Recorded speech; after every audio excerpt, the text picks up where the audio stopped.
بسم اللہ الرحمن الرحیم۔ ہمارا پہلا چیپٹر جو سیکنڈ ایئر کا ہے اپنے اختتام کی طرف ہے، اور اس کے اینڈ پر جو ہمارا ٹاپک ہے کہ مسلمانوں کی آمد کے وقت برصغیر کی تعلیمی حالت کیا تھی۔ اور بڑے افسوس کے ساتھ یہ کہنا پڑتا ہے کہ مسلمانوں کی آمد کے وقت یہ خطہ جہالت اور تاریکی میں ڈوبا ہوا تھا۔ آریاؤں کی آمد کے بعد یہاں کا معاشرہ ایک بہت ہی عجیب و غریب تقسیم کا شکار ہوا، جو کہ انسانیت کو رذالت کے مقام پر لے آتی ہے۔ وہ تقسیم کسی تقوی اور علم کی بنیاد پر نہیں تھی، انسانیت کے عام اخلاقی اقدار کی بنیاد پر بھی نہیں تھی، مگر اس کا معیار صرف اور صرف ذات پات کی تقسیم تھی، جس میں برہمن کی اجاداری تھی۔ کیشری اور ویش بھی تعلیم و تدریس کے شعبوں میں برہمنوں کے ساتھ بالکل برابری کے طور پر شریک نہیں تھے، اور شودروں کو تو پیدائشی طور پر ہی کمتر اور حقیر سمجھا جاتا تھا۔ ان کا کام ہی صرف یہ تھا کہ یہ اپنے سے بالا تر تینوں طبقوں کا کام کاج کریں، ان کی خدمت کریں۔ لیکن اسلامی معاشرہ شروع سے ہی عدل و انصاف اور انسانی مساوات کی بنیادی اصولوں کو قائم رکھتا ہے اور مانتا ہے، اور اسی پہ ہی اسلامی معاشرے کی خوبصورتی منحصر ہے۔ لیکن جب مسلمان یہاں پر پہنچے اور اپنے ساتھ وہ اعلیٰ کی اقدار لے کر آئے، تو یہاں کے مقامی لوگوں کے لیے یہ ایک حیران کن بات تھی کہ یہاں پر اسلام میں تقوی کی بنیاد پر عزت کا معیار ہے، اور برہمن، کشتی اور ویش اور شودر جیسے گھٹیا الفاظ انسانوں کے پر لگا کر جس کیٹیگریز میں انسان خود ایک دوسرے کو تقسیم کر رہے ہیں، اور پیدائشی طور پر کچھ لوگ اپنے آپ کو عزت دار اور کچھ لوگ اپنے آپ کو کمتر سمجھ کر ہی پیدا ہوں گے اور بڑے ہوں گے، یہ نظام اسلام کے یہاں قطعاً پسندیدہ نہیں تھا۔ اس چیز نے مقامی لوگوں کو بہت متاثر کیا، اور لوگ سینکڑوں کی تعداد میں نہیں لاکھوں کی تعداد میں مسلمان ہوئے۔ اور اس کے ساتھ ساتھ ایک اور بڑی خوبصورت روایت تھی جو کہ وقت کے ساتھ ساتھ تھوڑا کم ہوتی چلی گئی۔ مسلمان حکمران خود بڑے عالم ہوتے اور فاضل تھے۔ علاؤالدین خلجی اور اکبر جیسے لوگ جو کہ خود زیادہ عالم نہیں بھی تھے، مگر وہ تعلیم کے فروغ میں پھر فراخ دلی کے ساتھ خرچ کرتے، دلچسپی لیتے، نگرانی کرتے تھے، اور اس کو اپنے لیے ایک ایج سمجھا جاتا تھا، اس کو ایک گڈ پوائنٹ سمجھا جاتا تھا کہ اگر ہم نے عوام کی نظروں میں یا اپنے ملک کی کارکردگی کو بہتر بنانا ہے تو اس کے لیے صرف ایک ہی حل ہے کہ ہم تعلیم کو بہتر کریں۔ اور اسٹوڈنٹس کے لیے اور ٹیچرز کے لیے یہ لوگ باقاعدہ سے اسکالرشپ بڑے کھلے دل کے ساتھ دیتے تھے۔ برصغیر میں جو نظام تعلیم مسلمانوں نے آ کر رائج کیا، اور جس کے بعد میں بہت اچھے اثرات مرتب ہوئے، جب یہاں پر انگریز آئے اور انہوں نے آ کے یہاں کے نظام تعلیم کو بگاڑا، یہاں کے سسٹم کو بگاڑا، وہ ایک الگ بہت بڑا موضوع ہے۔ اس کی طرف جانے سے پہلے یہ دیکھنا ضروری ہے کہ اس چیپٹر کے اندر ہم یہ دیکھیں گے کہ جب مسلمان خود یہاں پہ حکمران رہے تو جو انہوں نے نظام تعلیم دیا اس کی کون کون سی نمایاں کریکٹرسٹکس یا خصوصیات ایسی تھیں جو کہ انہیں بعد میں آنے والے تمام نظام تعلیم سے برتر ثابت کرتی ہیں۔ تو وہ خصوصیات جو ہیں یہاں پر آج ہم ڈسکس کریں گے۔ مسلمانوں کی ہاں جو ہے اس دور میں عمومی طور پہ جیسے سماجی رواج ہوتے ہیں نا کچھ چیزوں کے، وہ حاوی ہو جاتے ہیں، انسانوں کو پسند ہو یا نہ پسند ہو اس سماجی رواج کا انسان حصہ بنتے جاتے ہیں۔ تو مسلمانوں کے یہاں اس وقت جاہل اور ان پڑھ ہونا بہت ہی برا رواج سمجھا جاتا تھا، اور بڑی بڑی بستیوں اور قصبوں میں تعلیم کے فروغ کے لیے کئی مدرسے ہوتے تھے، جہاں پر صرف قرآن پاک یا حدیث اور فقہ کے تعلیم نہیں دی جاتی تھی، بلکہ شاعری، صرف و نحو یعنی گرامر، تاریخ، جغرافیہ اور ان تمام علوم کی تعلیم دی جاتی تھی۔ اور مقاصد تعلیم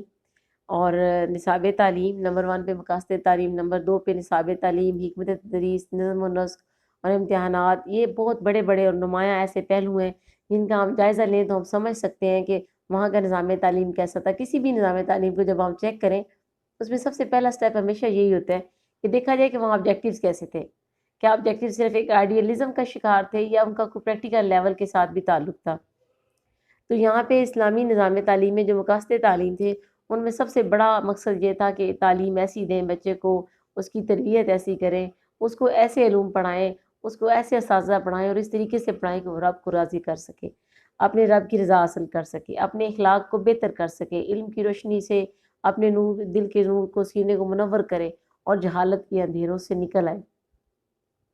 اور یہ بات میں پہلے لیکچروں میں بھی کہتی آئی ہوں اور ابھی مجھے ریپیٹ کرتے ہوئے قطعاً کوئی یار محسوس نہیں ہو رہی کہ اسلامی مقاصد تعلیم سے آج ہم بہت دور ہٹ گئے ہیں۔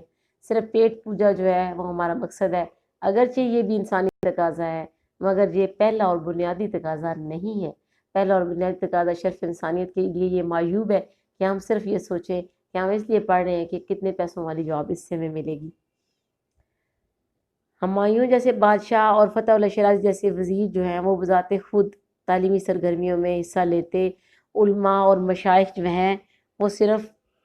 اپنے ناموں اور عہدوں کے ساتھ وابستہ نہیں تھے، پریکٹیکلی وہ درس و تدریس کے مشاغل میں ہمیشہ مصروف رہتے، اور تمام طالب علموں کو فوکس کیا جاتا کہ وہ رضائے الہی کے لیے حصول کے لیے تیار ہوں۔ اور رسول اللہ صلی اللہ علیہ وآلہ وسلم کا ارشاد مبارک ہے، جس علم سے اللہ کی خوشنودی حاصل کی جا سکتی ہے، اس لیے حاصل کیا کہ اس کو اپنی کوئی دنیاوی غرض کرے تو قیامت کے دن اس کو جنت کی خوشبو بھی نہیں ملے گی، یا وہ جنت کی خوشبو بھی نہیں پائے گا۔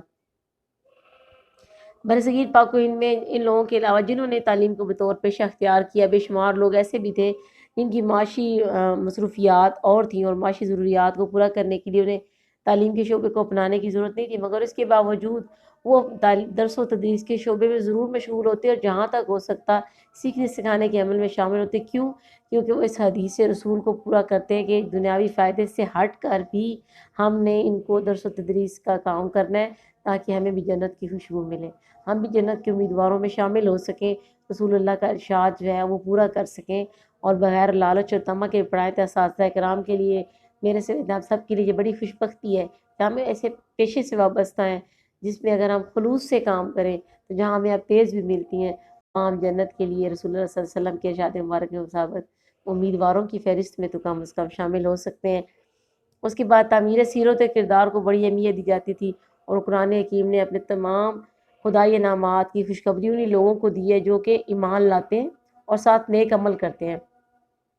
خالی یہ کہہ دینا کہ میں مسلمان ہوں، میں مسلمان ہوں، مسلمانوں کی اولاد ہے، ہم مسلمانوں کا ماضی شاندار ہے، ہم مسلمانوں کے پاس قرآن مجید ہے، مگر عمل میں کچھ بھی نظر نہ آ رہا ہو، تو پھر ایسے لوگوں کو اللہ تعالیٰ اس دنیا میں اور آخرت کے جو انعامات ہیں ان کی خوشخبری کے لیے ان لوگوں کو نہیں چنتا۔ اللہ کا وعدہ ان لوگوں کے ساتھ ہے جن کے ایمان لانے کے ساتھ ساتھ نیک اعمال پر متواتر کام کرتے رہتے ہیں۔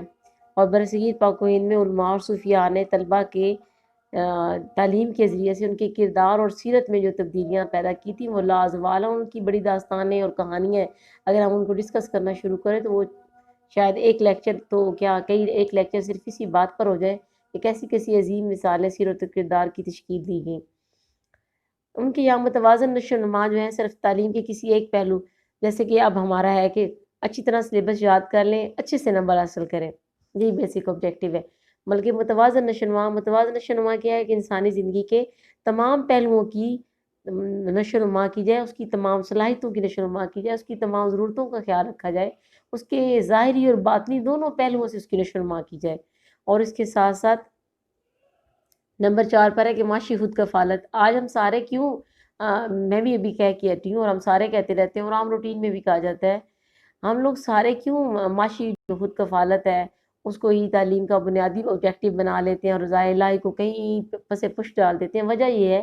معاشی حالات کی خرابی انسان کو اس طرف لے آتی ہے، اور بھوک اور افلاس تو انسان کے ایمان کو ویسے ہی متضرر کر دیتے ہیں۔